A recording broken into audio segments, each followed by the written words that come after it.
नमस्कार दोस्तों, आज के इस बेहद दिलचस्प विश्लेषण में हम बात करने वाले हैं भारत की सबसे रहस्यमयी और सांस्कृतिक रूप से समृद्ध जगहों में से एक की बिहार के गया में स्थित विष्णुपद मंदिर। सच कहूँ तो ये सिर्फ एक स्मारक नहीं है, बल्कि एक ऐसी जगह है जहां हमारा इतिहास, पुरानी पौराणिक मान्यताएं और बेजोड़ वास्तुकला आपस में ऐसे गुंथे हुए हैं कि आप बस देखते रह जाएंगे। चलिए इस सफर को शुरू करते हैं। अब आगे बढ़ने से पहले जरा इस सवाल पर गौर कीजिए। एक ऐसी पवित्र नदी जिसके किनारे हर साल लाखों लोग अपने पूर्वजों की आत्मा की शांति और मोक्ष के लिए आते हैं, वो पूरी सतह पर सूखी क्यों है ना सोचने वाली बात। यही वो शानदार सवाल है जो रामायण और महाभारत जैसी महान कथाओं को सीधे गया के इस भौतिक परिदृश्य से जोड़ता है। एक तरफ लोगों की अपार आस्था है तो दूसरी तरफ एक सूखी हुई नदी। आखिर ऐसा क्या हुआ था जिसने इस पूरे इलाके को ऐसे बदल कर रख दिया? इस पूरी गुत्थी को सुलझाने के लिए हमें सबसे पहले उस प्राचीन अवशेष पर नजर डालनी होगी जिसे सहेजने के लिए ही इस भव्य मंदिर का निर्माण किया गया था।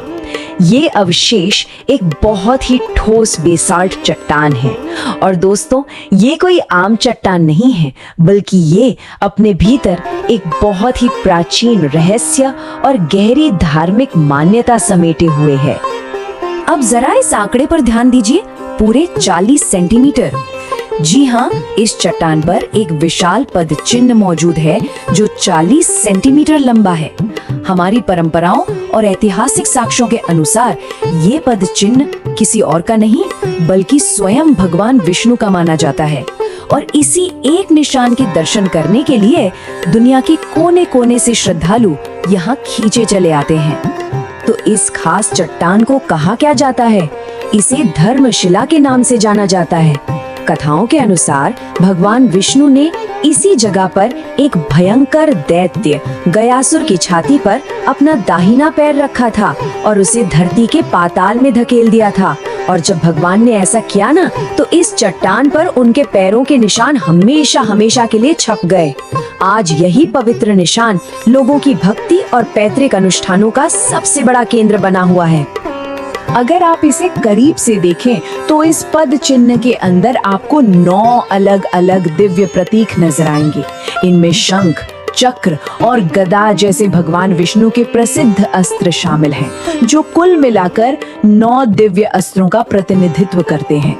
और क्या आपको पता है, हर दिन पूरे भक्ति भाव के साथ इस पवित्र पद चिन्ह का रक्त चंदन यानी लाल चंदन से श्रृंगार किया जाता है। सच में ये दृश्य देखने में बेहद अलौकिक लगता है। अब अगर हम इतिहास के पन्नों को पलटें तो पाएंगे कि ये जगह समय के साथ लगातार विकसित होती रही है। वैदिक युग में इसे ब्रह्मगया कहा जाता था, जिसे राजा अरिगय ने बसाया था। मान्यता तो ये भी है कि धर्मराज युधिष्ठिर ने भी यहीं पर पिंडदान किया था। 4वीं शताब्दी में वैशाली से मिले टेराकोटा के अवशेष भी ये साबित करते हैं कि ये जगह कितनी प्राचीन है। लेकिन आज हम जो भव्य मंदिर देखते हैं ना, उसे 1787 में इंदौर की दूरदर्शी महारानी देवी अहिल्याबाई होलकर ने बनवाया था। महारानी अहिल्याबाई होलकर ने यहाँ सिर्फ ईंट पत्थर नहीं जोड़े, बल्कि उन्होंने एक ऐसा मंदिर बनवाया जो अपने आप में नायाब है। उन्होंने इसके निर्माण के लिए खास कसौटी पत्थर का इस्तेमाल किया। अरे, ये वही काले रंग का पत्थर है जिस पर रगड़कर सोने की शुद्धता जांची जाती है। सोचिए, जिस पत्थर से सोना परखा जाता हो, उससे पूरा का पूरा मंदिर बना दिया गया। इस अनूठी वास्तुकला ने इस जगह की आध्यात्मिक शुद्धता को और भी ऊंचे स्तर पर पहुंचा दिया। और इसका पैमाना, मतलब इसका आकार तो देखिए। काले कसौटी पत्थर से बना ये विशाल मंदिर गया के आसमान को छूता हुआ लगभग 100 फीट की ऊंचाई तक गर्व से खड़ा है। 100 फीट! इतनी ऊंचाई और इतने कीमती पत्थर का उपयोग इसे वास्तुकला का एक बहुत बड़ा चमत्कार बनाता है। मंदिर के बाहर की भव्यता तो अद्भुत है ही, लेकिन गर्भगृह के अंदर की संपत्ति आपको सच में हैरान कर देगी। मंदिर के बिल्कुल शीर्ष पर 50 किलो सोने का कलश और 50 किलो सोने की ही ध्वजा लहराती है। और जब आप अंदर जाएंगे तो देखेंगे कि गर्भगृह में 50 किलो चांदी का छत्र है और इसके खंबे और दरवाजे भी चांदी के ही बने हैं। ये सब बताता है कि लोगों के मन में इस जगह के लिए कितना गहरा आदर और भक्ति है। इस पूरे मंदिर परिसर को अगर हम बांटें तो ये बहुत विशाल है।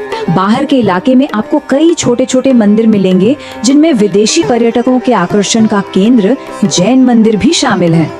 पूरे परिसर में कुल 54 वेदियां हैं और 44 खम्भों वाला एक बड़ा सा सभा मंडप है। लेकिन जो असली केंद्र है यानी आंतरिक विष्णुपद, वहाँ ठीक 19 वेदियां हैं। और ये 19 वेदियां किसी और काम के लिए नहीं बल्कि सख्ती से सिर्फ और सिर्फ एक खास अनुष्ठान के लिए समर्पित है। और वो खास अनुष्ठान है पिंडदान। ये एक बहुत ही गहरी और भावनाओं से जुड़ी परंपरा है, खासकर पितृपक्ष के दौरान। माना जाता है कि यहाँ तर्पण करने और भगवान विष्णु के चरणों के दर्शन करने से पूर्वजों को मोक्ष मिल जाता है और सारे दुखों का नाश हो जाता है। इसीलिए अपने पूर्वजों की आत्मा की शांति के लिए देश भर से लाखों श्रद्धालु हर साल यहाँ आते हैं। अब यहाँ एक दिलचस्प पेंच है। पिंडदान जैसे पवित्र काम के लिए तो पानी चाहिए होता है ना?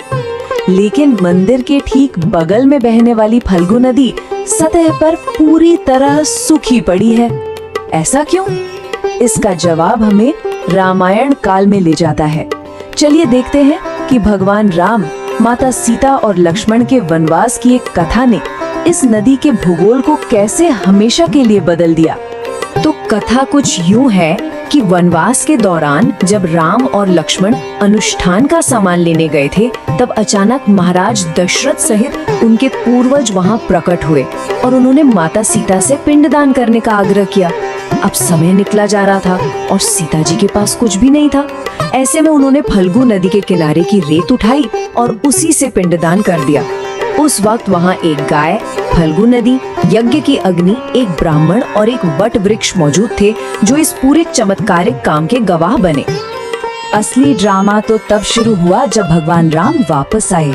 दोबारा प्रसाद पाने के लालच में उन गवाहों में से फल्गु नदी, गाय, अग्नि और ब्राह्मण ने झूठ बोल दिया कि कोई अनुष्ठान नहीं हुआ है।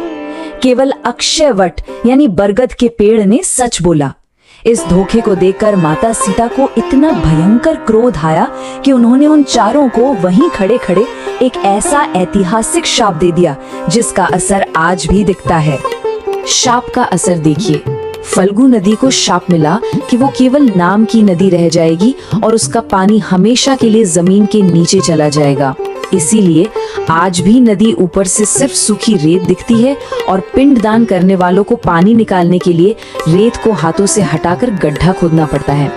तुलसी को शाप मिला कि वो गया की मिट्टी में कभी नहीं उगेगी, लेकिन क्योंकि माता सीता ने रेत से पिंड बनाए थे तो बालू से बने पिंड देने का वो महत्व आज एक बेहद शक्तिशाली और मान्यता प्राप्त परंपरा बन गया है। लेकिन उस बरगद के पेड़ का क्या, जिसने सच बोला था? माता सीता ने उस अक्षय वट को अमर होने का वरदान दिया और कहा कि चाहे कोई भी मौसम हो, इसका एक पत्ता तक नहीं झड़ेगा।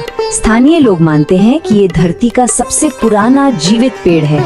आज भी विष्णुपद मंदिर के पास इस अमर पेड़ की पूरे मन से पूजा की जाती है और लोगों की गहरी मान्यता है कि यहाँ पूजा करने से हर मनोकामना जरूर पूरी होती है।